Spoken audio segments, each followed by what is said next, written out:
네, 국내 주요 사건, 사고 이슈를 짚어보는 뉴스픽 순서입니다. 오윤성 순천향대 경찰행정학과 교수 그리고 손정혜 변호사와 함께하겠습니다. 안녕하십니까? 안녕하세요. 네, 첫 번째 주제부터 확인해 보시죠.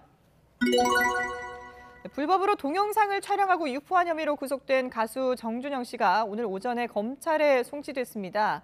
그때 언론에 나설 때마다 반성한다면서 낮은 자세를 보였는데 오늘도 역시 기자들이 많은 질문을 던졌습니다만은 묵묵부답을 하면서 이렇게 나서는 모습을 보였습니다.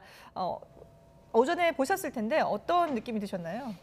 지금까지 이제 정준영 씨가 뭐 출두를 하거나 예. 또는 그 언론에 노출될 때마다 했었던 여러 가지 어떤 행동 또는 이런 것과는 상당히 좀 다른 모습을 보였습니다. 네네. 처음에는 이제 그동안의 말들이 상당히 많았었죠. 그래가지고 이제 뭐 정말 죄송하다, 예. 용서받을 수 없는 뭐 범죄를 졌다, 모든 혐의를 인정한다. 그리고 이제 구속 적부심을 할 때도 수사기관 청구 내용 일체 다투지 않겠다. 법원 판단을 겸허하게 따르겠다, 죄송하다 이렇게 얘기를 했었었는데요. 네네. 오늘 같은 경우는 이제 그 경찰에서 검찰로 송치되는 그 과정에서 증거 인멸 조작이라든가 이런 것에 대해서 왜 시도했느냐, 또는 뭐 유흥업소하고 경찰 유착 관계 또 뭐 카톡방에서 어떤 얘기가 있었느냐, 피해자에게 할 말 없냐 이런 여러 가지 것들을 전부 물어봤는데 네. 전혀 얘기를 하지 않았어요. 예. 그 이유는 지금 이제 이 반성이라든가 어떤 그 낮은 자세의 이면에 뭐 좀 드러난 것이 있습니다만은 그동안에 여러 가지 어떤 증거 인멸 등이 있었다라고 하는 이런 것들을 봤을 때는 네. 이런 본인의 행동들이 이제 수면 위로 올라왔다라고 하는 그런 측면에서는 어떻게 보면은 입이 10개가 있어도 할 말이 없는 그런 상황이 아니겠는가라고 예, 생각이 됩니다. 그렇군요. 거기다가 지금 기존의 혐의에서 자꾸 추가되는 부분들이 있지 않습니까? 그래서 더 입장 발표도 힘들 것 같다는 생각도 드는데요. 네, 기존에는 8건이라고 알려지고 있었었는데 예. 경찰 조사 결과 3건이 더 추가됐다라고 합니다. 네. 총 11건으로 이제 불법 촬영 및 유포 혐의가 이제 더 늘어났다라고 보시면 될 것 같은데요. 네. 그만큼 이제 피해자가 늘고 행위가 늘면은 형량도 추가될 가능성이 있다라고 보시면 될 것 같은데요. 구치소에서 한 8일 정도 유치되어 있었다, 유치장에서. 네. 8일 정도 지나서 이제 검찰에 송치하는 모습인데 가장 먼저 검찰에 송치되고 있습니다. 그렇죠. 아마도 굉장히 이제 혐의가 늘어나면 늘어날수록 본인이 이제 잘못을 한 것이 얼마나 큰 것인지 이제 체감하고 있다라고 보이고요. 그렇기 때문에 질문에도 어떠한 대답을 하지 못하고 있는 상황이다라고 보시면 될 것 같습니다. 예. 이번 사건이 벌어진 이후에 연예인으로서는 처음으로 이제 검찰에 송치되는 그런 모습을 보여드렸는데 이 경찰 조사를 받을 때 정준영 씨가 피해자 여성의 사진이나 영상이 나왔다라고 이렇게 경찰에 제시를 하면 그럴 때마다 또 나왔느냐라고 반문을 했다고 해요. 그러니까 그만큼 본인도 뭐 그냥 수시로 촬영을 하고 했었기 때문에 이 중대한 사안에 대해서 전혀 죄의식을 못 느끼고 있었던 게 아닌가. 그런 것 같습니다. 예, 그런 생각이 들거든요. 왜 그러냐면 이제 그 너무 횟수가 많이 본인 한 행동들이 많기 때문에 예. 그 어떤 것을 제시할 때마다 그게 어디서 나온 거죠? 뭐 또 나왔어요? 네. 이제 이런 식으로 이제 반응을 보이는데 이것은 그만큼 우리가 그 관음증적 측면에 있어서의 상습범이다라고 얘기를 할 수가 있겠습니다. 예. 왜 그러냐면 2016년도에 그 다른 남자 연예인들이 참여하는 그 단체의 그 단톡방에다가 여성의 사진을 올렸습니다. 네. 그런데 이제 그것이 누구냐 하면은 바로 비행기를 타고 가는데 자기 앞좌석에 있는 여성에 대한 것을 올렸단 말이죠. 예. 그리고 난 이후에 약 30초 지나서 또 다른 데 공유를 했습니다.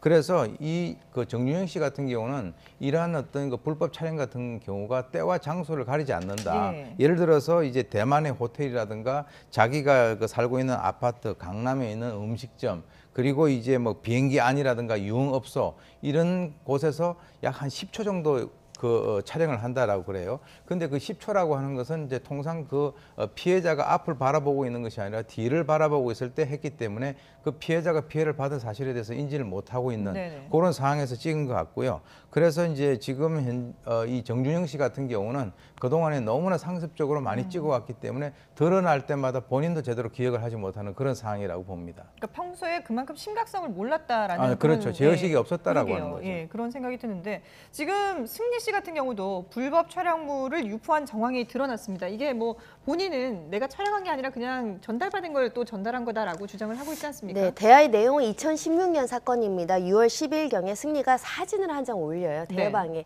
아마 피해 여성이 알몸 사진으로 추정되는 사진을 올리는데 그걸 보고 대화에 참여했던 김모 씨는 지금 그러니까 어떤 알몸 사진이 올랐으니까 지금 어떤 성적인 어떤 지금 접촉에 같이 대해서 있는 거냐? 뭐 이런 이야기를 의미로. 했던 것 예. 같고 최종훈 씨가 이제 승리가 뭐냐 이렇게 물어보니까 보니까 이제 뭐 크크크하면서 웃음으로 이제 넘기는데 네. 승리 씨의 기존 주장은 나는 불법 촬영이나 이런 유포에는 관여되지 않았다라고 그렇죠. 주장을 했지만 실제로 이렇게 불법 촬영문이 한 건 정도 유포된 정황이 나오고 있는 것인데 촬영과 유포는 각각의 이제 범죄가 성립하는 범죄입니다. 현재 승리 씨의 주장은 지인으로부터 받은 이 여성의 어떤 알몸 사진을 올렸을 뿐이다. 나는 촬영한 적은 없다. 네. 그리고 이 대화방에만 올렸다. 이런 주장을 하고 있는 그렇죠. 상황이거든요.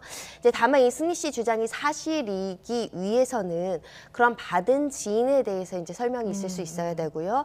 받은 내역도 어찌됐든 휴대전화를 통해서 받았을 거기 때문에 네.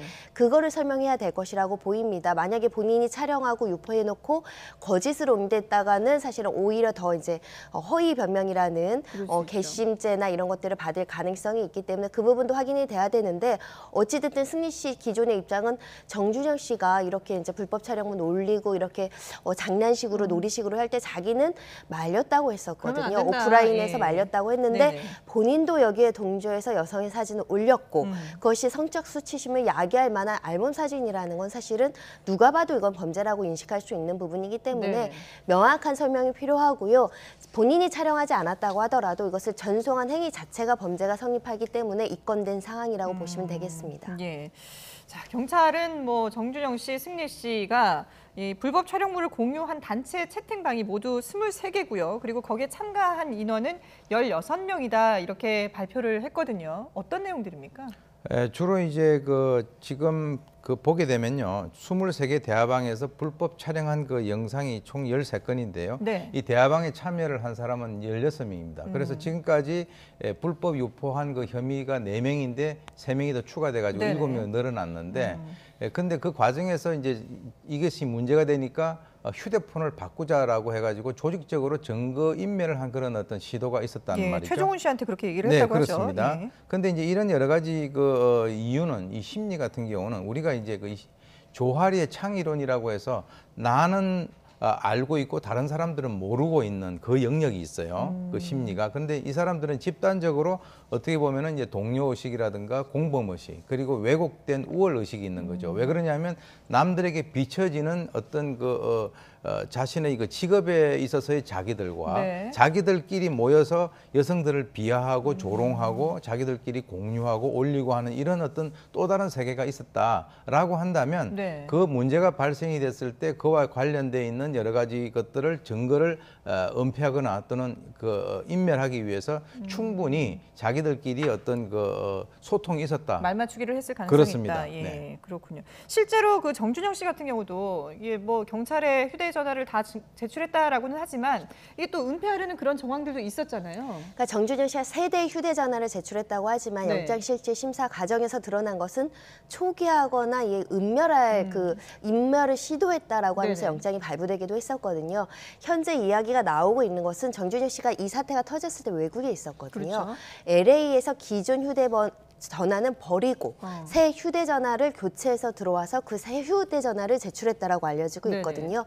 그렇다고 한다면 저는 사실 11건 이상 훨씬 더 많이 될 것이라고 예상을 했습니다. 보통 이렇게 상습적으로 일상화된 범죄를 하는 경우에는 11건으로 끝나지 않거든요. 예. 근데 그렇게 지금 범죄가 11건만 특정이 됐다는 것은 지금 수사기관에서 2016년 휴대전화만 지금 분석 중이라는 거예요. 네. 그러니까 그 이후에 2017, 18, 19년도에 휴대전화는 확보를 못했다라고 보는 게 합리적인데 그럼 그 이후에 여죄가 있다고 하더라도 증거가 이미 소실된 상황이기 때문에 더군다나 LA에서 버렸으면 그거를 찾을 수 있는 방법은 현재로서는 힘들죠. 없습니다. 예.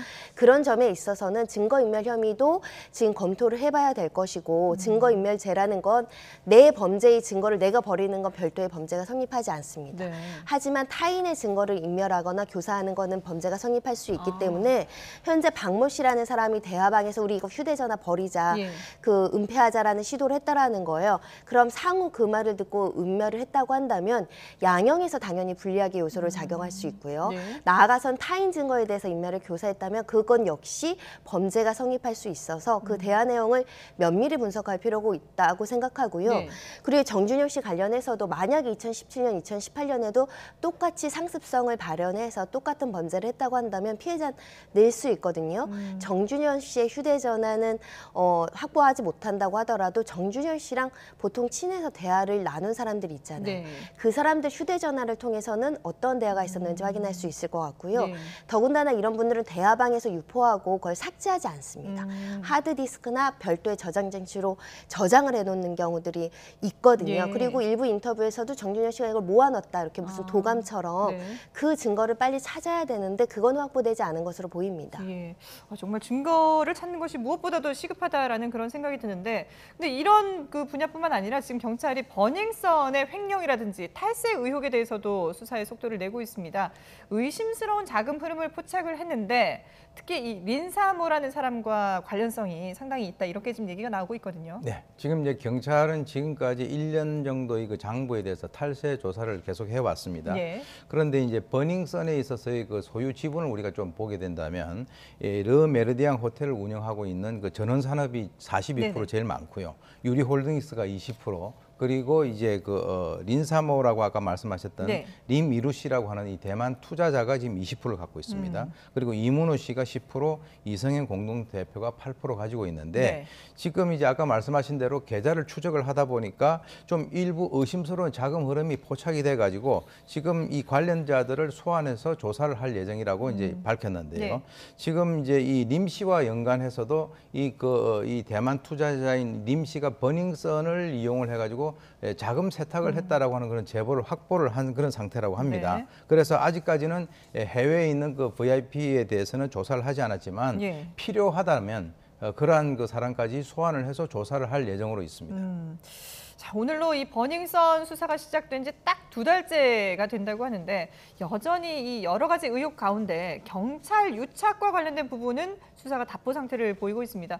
변호사님, 지금 이 버닝썬과 관련해서 여러 가지 갈래로 지금 수사 방향도 갈라져 있고요. 그리고 지금 수사 진행 상황도 이렇게 점검을 해봐야 될 것 같은데 한번 정리를 해주시죠. 수사 인력이 150명이 투입됐다고 하지만 이 경찰 유착과 관련된 여러 가지 수사 경과는 그렇게 뚜렷할 만한 성과를 보이고 있지 않습니다. 네. 결론적으로는 굉장히 많은 사실관계에 연루가 됐다라는 의혹을 받고 수사가 진행 중인데 현재 구속된 사람은 전직 경찰 강모 씨. 네네. 그것도 알선 혐의로 이제 구속이 되어 있다라고 보시고 경찰은 지금 피의자로 입건된 것이 5명이고 나머지는 내사 중이라고 했지만 네. 그 이후의 수사 경과가 어떤지는 지금 뚜렷하지 않습니다. 지금 김상교 씨 폭행 사건과 관련해서는 인권위원회나 수사기관 마찬가지로 부실 수사가 있었다고 인정은 하면서도 그럼 왜 부실 수사를 했는지 예. 그에 대한 유착관계나 이런 거에 대해서는 뚜렷하게 설명이 되고 있지 않은 상황이고요. 그렇죠. 몽키 뮤지엄과 관련해서도 윤 총경이 어떤 영향력을 행사했거나 직권남용 또는 뇌물 혐의가 있는지 여부에 대해서는 확인이 되지 않고 있고 윤 총경과 관련된 혐의도 명확하게 드러나고 있지 않은 상황입니다. 네네. 다만 이제 어떤 티켓을 받았다, 윤 총경의 배우자가. 예. 그 부분에 대한 조사는 김영란법 정도로 다스려질 수 있는 부분이기 때문에 전체 사건에 비해서는 무게감이 현저히 떨어진다라고 예. 볼 수 없는 밖에 없고요. 미성년자 출입 사건 관련해서 그 강모 씨라는 전직 경찰관이 구속되어 있고 2천만이 오고 갔다라고 하지만 경찰관이 받았다라고 최초 보도 이후에 네. 그 2천만 원을 받았다라면 뇌물죄가 성립이 될 수 있음에도 불구하고 해당 경찰관에 대해서는 이렇다 여러 가지 이제 증거라든가 이런 것들이 지금 설명이 되고 있지 않은 상황이고요. 네. 그 최종훈 씨 음주운전 무마 사건과 관련해서도 오히려 최종훈 씨가 200만 원을 주고자 했지만 담당 경찰관은 거부를 했다라는 사실까지는 알려지고 있지만 그 이후에 어떤 경위로 이런 보도가 무마되어 있고 그 당시 대화방에서 유모라는 대표가 굉장히 발로 뛰고 돈을 많이 써서 보도를 무마했다라는 취지의 진술이 있는데 네. 그럼 거기에 관여된 경찰관은 누가 어떤 역할을 했는지도 지금 정확하게 나오고 있지 않은 상황입니다. 더군다나 정준영 씨가 2016년에 여자친구로부터 고소당한 사건에 있어서도 디지털 포렌식 업체에 허위 의견서를 요청했던 경찰이 있습니다. 네. 그 부분에 대해서도 지금 수사가 신속하게 이뤄지고 있다라고 보기에는 좀 난감한 측면입니다. 어떤 범죄를 어떤 경찰이 지금 수사를 받고 있고 네. 앞으로 어떤 신병 처리나 이런 부분에 대해서는 지금 좀 수사가 미진한 거 아니냐 이런 지금 비판의 목소리가 커져가고 있기 때문에 네. 애초에 경찰 유착에 대한 의심을 받고 있는데 수사 결과도 그에 따라오지 못한다고 한다면 수사 결과를 국민들한테 설득하기 어려울 수도 있습니다. 그렇죠. 자, 버닝썬 수사가 벌써 2달을 이제 넘어서고 있는데 아직까지도 이렇게 의혹이 많은 부분이 남아있기 때문에 좀 명명백백하게 경찰이 신속하게 수사를 해야 되지 않을까라는 생각을 해봅니다.